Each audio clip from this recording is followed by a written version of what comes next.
Hello दोस्तों, कैसे हैं आप लोग। एक बार फिर से आपका स्वागत है। माय नेम इज ओमी और आप देख रहे हैं मेरे यूट्यूब चैनल ओमी भाई। तो दोस्तों, हम बात करते हैं, हे भगवान, हमारे देश में ऐसा क्या हो रहा है कि कुछ हमारे देश का जो सबसे अमीर इंसान, एशिया का नंबर 1 इंसान और पूरे वर्ल्ड का तीसरे नंबर का इंसान इस रिपोर्ट की वजह से टॉप 10 की लिस्ट से ही बाहर हो गया।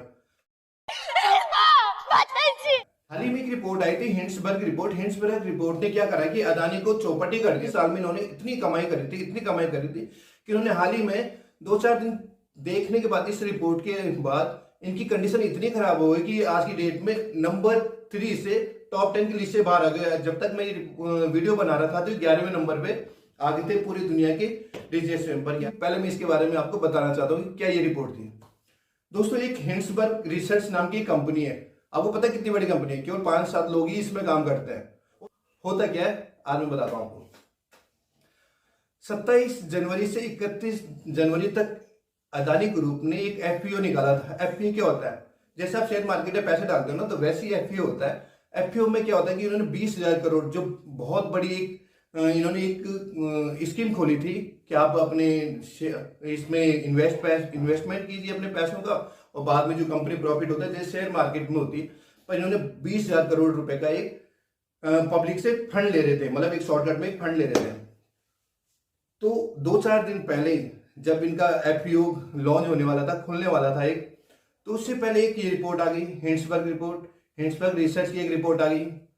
1937 में एक गुब्बारे जैसे एक जहाज था जो उस दिन क्रैश हो गया, जिसमें 100 लोग बैठे थे, 37 लोग या 35-37 लोग उसमें मर गए, बहुत बुरी तरह हो गए थे। तो दुनिया का ये 5वां सबसे खतरनाक एक्सीडेंट माना जा रहा था। अब हुआ क्या कि उसके 80 साल बाद 2017 में नेथन ने एक ऑर्गेनाइजेशन बनाई।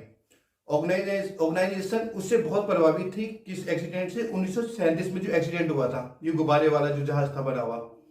तो गुब्बारे वाले जहाज के एक्सीडेंट के पीछे उन्होंने एक बात बताई थी कि ऐसी गलती इन्होंने दोबारा क्यों करी, क्योंकि इससे पहले भी इन्होंने ऐसे गुब्बारे वाले जहाज बनाए थे, बहुत सारे एक्सीडेंट हुए। तो इन्होंने कहा ये एक्सीडेंट एक बहुत खतरनाक एक्सीडेंट मानते हैं, बट ये जानबूझ के एक, मतलब जो काम तुम बार बार कर रहे हो वो काम दोबारा करोगे तो ऐसा एक्सीडेंट हो गई।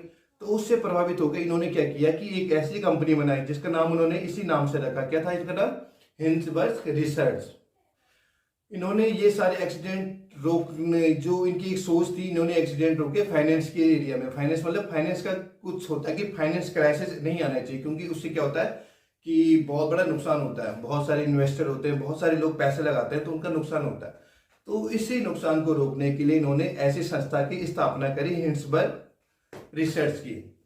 ये कंपनी के 2 काम है, बहुत इजी तरीके से समझ लो ये कंपनी का क्या काम है। ये कंपनी क्या करती है कि ऐसी कंपनी को पहले देखती है जो कमजोर कंपनी हो, जो इनको लगता है कि लॉन्ड्रिंग कर रही है, फ्रॉड कर रही है, धोखाधड़ी कर रही है, कुछ शेयर मार्केट में कुछ इस टाइप की कंपनियों पे नजर रखते हैं। फिर इनकी रिसर्च करते हैं, अच्छे ढंग से रिसर्च करी। फिर जब इनको इनकी रिसर्च करने के बाद इन पे जो भी एविडेंस आते हैं, जो भी प्रूफ इनके पास होता है, तो वो पब्लिक कर देते हैं, सबको बता देते हैं। अब उससे होता क्या है कि जिस कंपनी की रिसर्च करते हैं, जिस कंपनी के बारे में बताते हैं, उसका तो बेड़ा गर्क हुआ, तो मतलब वो कंपनी हो गई, चले गई लॉस में। अब इनका दूसरा काम क्या है कि शॉर्ट सेलिंग। एक सिंपल ढंग से शेयर मार्केट में होता है कि आप कोई शेयर सस्ते में खरीदते हो, बाद में जब शेयर के रेट बढ़ जाता है तो आप उसको बेचते हो। लॉन्ग टर्म में या कभी भी आप बेच सकते हो। पर शॉर्ट टर्म में क्या होता है कि आप क्या करते हो कि जब कोई कंपनी डाउन होती है तो उसके रेट, शेयर खरीदे सस्ते रेट में और बाद में अपना मुनाफा लेके निकल लो। तो ये कंपनी का ये काम भी है। पर इसमें लोग विश्वास क्यों करते हैं?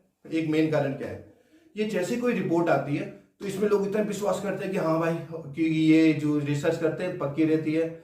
तो इतनी साख है इस कंपनी की, हिंड्सबर्ग की, कि कोई इसकी रिपोर्ट भी आ जाए ना तो उस कंपनी का बेड़ा गर्क। अभी आपने देखा होगा अदानी जी का कितना वो हुआ है, कुछ ना कुछ इनकी कंपनी पे लोग विश्वास करते हैं, कुछ ना कुछ साख है। इनको बाहर के देशों में बहुत रिस्पेक्ट से देखा जाता है। और ये बात नहीं कि इन्होंने अदानी पे ही किया है, इससे पहले इन्होंने 16 कंपनी का गठन कर रखा है। 16 कंपनी का इनका ना बेड़ा गर्क कर रखा था। तो इसी वजह से जैसे ये रिपोर्ट इन्होंने पब्लिश करी थी हाल ही में, तो उस टाइम क्या हुआ कि जैसे लोगों को ये रिपोर्ट आई, सब मीडिया में चला, हर जगह चला, इंटरनेशनल मीडिया में, सब जगह ये न्यूज आई, तो अदानी के शेयर मार्केट में जितनी पोजीशन थी सारी डाउन। जब ये डाउन हो गई तो कहीं ना कहीं नुकसान तो हो गई। बंदे की हमेशा हर दिन, दूसरे दिन, तीसरे दिन, चौथे दिन उनकी नेटवर्थ तक कम हो गई थी। उनकी जो आमदनी, जो भी उनकी इनकम थी, इतनी कम हो गई कि वो तीसरे नंबर से जो वर्ल्ड के नंबर तीसरे इंसान थे, वो टॉप 10 में आ गए। वो तो शुक्र है कि इन्होंने एक एफपीओ लागू किया था कि 20,000 करोड़ का, कि इन्होंने पब्लिक फंड से वो लिया था कि हाँ चलो पैसा आएगा। जो पैसा लिया तो उसी पे एक उम्मीद थी, तो जो कि अब जितना उन्होंने एक एवरेज वो रखा था तो उतना वो पार हो गया, चलो बचा दिया कई लोगों ने इनको। अब आई थी बात एलआईसी की, एलआईसी ने बहुत सारे पैसे इन्वेस्ट किया, क्योंकि एलआईसी क्या है, एक पब्लिक ऑर्गेनाइजेशन है, क्योंकि उसमें पब्लिक का पैसा लगाया था, सब ने अपनी पब्लिक का पैसा लगाकर, एसबीआई का भी बारे में बताया था।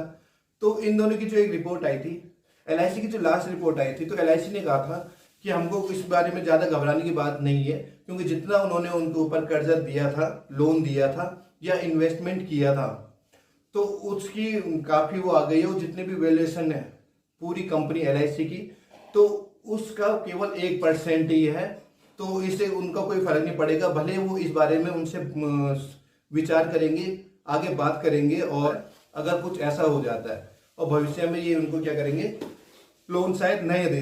अदानी जी का कहना था कि हम जो ये जिन्होंने रिसर्च कंपनी ने जिनके ऊपर ये रिपोर्ट लाई है उनके ऊपर केस करेंगे। वो भी कहते हैं कि तुम भी वो करो, केस करो। तो उन्होंने कई क्वेश्चन पूछे, इन्होंने बोला हमने क्वेश्चन के आंसर सही दिए हैं। तो हिंसबर्ग कह रही कि नहीं भाई, आपके क्वेश्चन के आंसर सही नहीं है, हम तो पूरे क्लियर हैं, आपको अगर केस करना है तो कर दीजिए। तो अब आगे क्या होता है ये देखना बहुत जरूरी है। कहीं ऐसा तो नहीं कि 1992 से जो आज तक 2023 तक इतने सारे लोग फ्रॉड करके विदेशों में आराम से रह रहे हैं, या अदानी जी सही है, क्योंकि ये कहीं ना कहीं देश के लिए भी बहुत बड़ा नुकसान हो सकता है। तो दोस्तों एक और बात इसमें आ रही थी कि जो हिंसबर्ग एक रिपोर्ट में कहते हैं कि अडानी जी नेशनलिज्म का इस्तेमाल कर रहे हैं। नेशनलिज्म मतलब कि वो कह रहे हैं कि देश पे आक्रमण हुआ है, देश की रुस में, क्योंकि हम बहुत ढंग से विकसित हो रहे हैं। तो मेरा मानना ये है, सिर्फ एक सिंपल सी, आपको भी ये लगता होगा कि अगर कोई देश का अमीर से अमीर इंसान और गरीब से गरीब इंसान अगर गलत काम करता है तो गलत ही बोलेंगे, अगर वो सही काम कर रहा है तो वो सही है। तो उसमें नेशनलिज्म का नहीं आना चाहिए, क्योंकि जब भी उन्होंने प्रॉफिट किया है, रिपोर्ट बताती है कि 2.5 साल में इनकी इतनी इनकम हुई है कि आप सोच भी नहीं सकते हो। तो हो सकता है कि जो इनका एफपीओ निकल रहा था तो इसकी वजह से भी एक शंका रखी गई कि इन्होंने यही रिपोर्ट अभी क्यों डाली है, उससे पहले इन्होंने ये रिपोर्ट उजागर क्यों नहीं गई थी। पर टाइमिंग ये नहीं है कि इन्होंने रिपोर्ट अभी उजागर कब की और क्यों करी। अगर ये रिपोर्ट कहीं सच्ची है, अगर इसके तथ्य सही हैं जितने इस रिपोर्ट में आया है, तो वो कहीं ना कहीं गलत बात है, क्योंकि हमारे देश का ही हम नुकसान कर रहे हैं, हमारे देश का नाम खराब हो रहा है, हमारे देश का पैसा बर्बाद हो रहा है, हमारे देश की उम्मीदें खराब हो रही है। और कहीं ना कहीं ये फ्रॉड पब्लिक के साथ ही होता है कि अगर आपके शेयर जिस भाव में आपके हैं उसके दुगना तिगुना भाव में अगर आप कुछ कर रहे हो, करप्शन कर रहे हो, तो कहीं ना कहीं ये गलत है। तो दोस्तों इसमें आपकी क्या राय है, आप मुझे जरूर बताना। आप दोस्तों अगर आपको ये वीडियो पसंद आया तो लाइक कीजिए। और तो दोस्तों आज के लिए बस इतना ही। Thanks for watching.